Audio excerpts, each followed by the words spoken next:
Hey guys, it's Brigitte with San Diego Seed Company, and today I want to talk about seed starting in the fall. Right now it's August and we're having a heat wave and it's super hot, and we have this amazing, beautiful greenhouse, but check out the temperatures. It's almost 100. It's mid-morning, and later on today it's going to get well over 100 in our greenhouse. So what are our tips and tricks on how you can start your garden from seed in the fall? We'll give them to you right now. All right, so tip number one for starting your seeds in our really warm fall weather is that you want to find a cool place to start your seeds.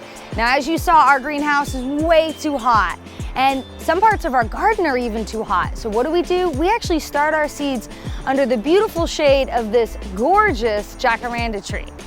It allows for dappled shade and a really good wind or breeze that keeps the temperatures on average about 10 degrees cooler than the rest of the garden. Now, if you don't have a gorgeous jacaranda tree that you want to start your seeds under, you can actually create a protected environment that you can start your seeds in.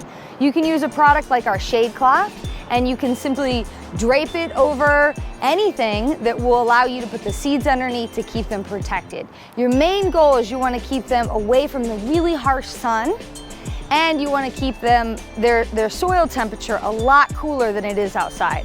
If it's 95 outside, the soil temperature in those little pots is going to get way too hot, and you're going to notice your seedlings are going to struggle.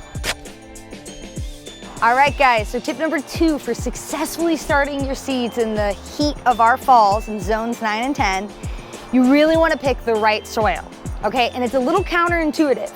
You would think because we're so hot, you want soil that holds a lot of moisture. This is true, but what can happen is if you use soil that holds on to too much moisture and the temperatures are really high, you actually get fungal growth and algae growth on the top of your starts, the trays and the seeds, which is really bad for the seedlings' growth. So I'm going to showcase here two different types of soil so you can kind of see what I'm talking about. This is our sun-grow propagation mix that we use during any other part of the year. You'll notice that it's really fine, has a lot of peat moss, and it has very fine particles in it. There's not large parts of perlite or vermiculite. It's a very fine substance. This will hold on to a lot of moisture. In fact, in the summertime, when it's really hot, it holds on to too much moisture, and we end up having issues in our greenhouse or on our seed starting tables underneath our tree. This product, on the other hand, has very large pieces of perlite, and it's a little more, the soil is coarser. Now, why do we want that? We want that because that's going to allow for the moisture to move through the soil better and air to get inside. With this product here, we have very little fungal issues in the summertime.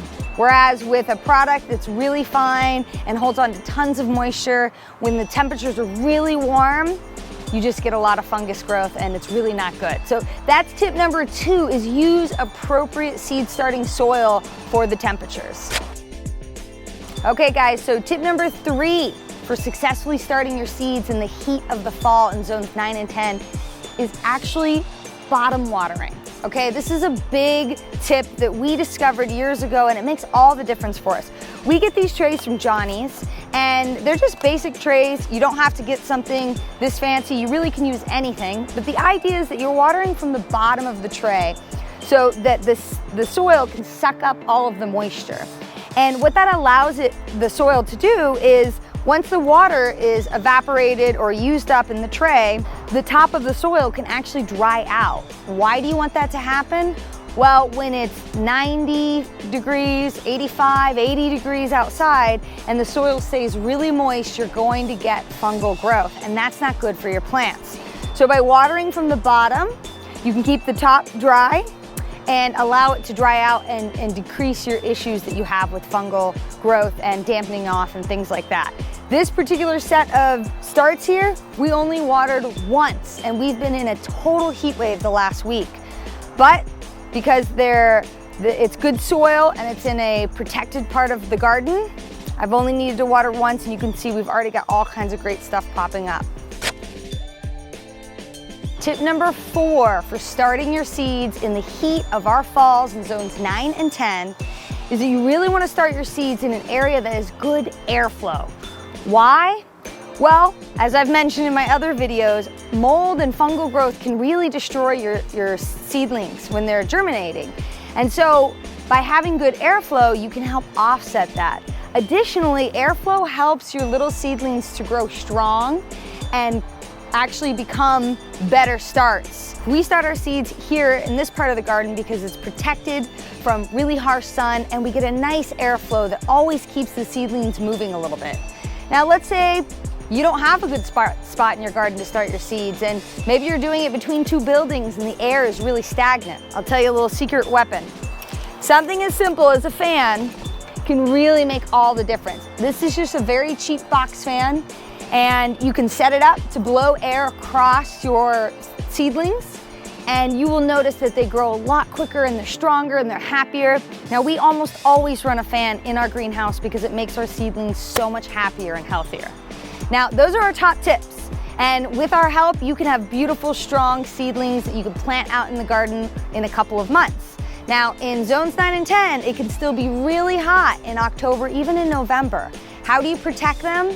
Well, we recommend that you deep water, you put plenty of mulch down, and sometimes even late into the fall, you might need to put shade cloth to protect your plants until we start to get cooler and get those seasonal rains.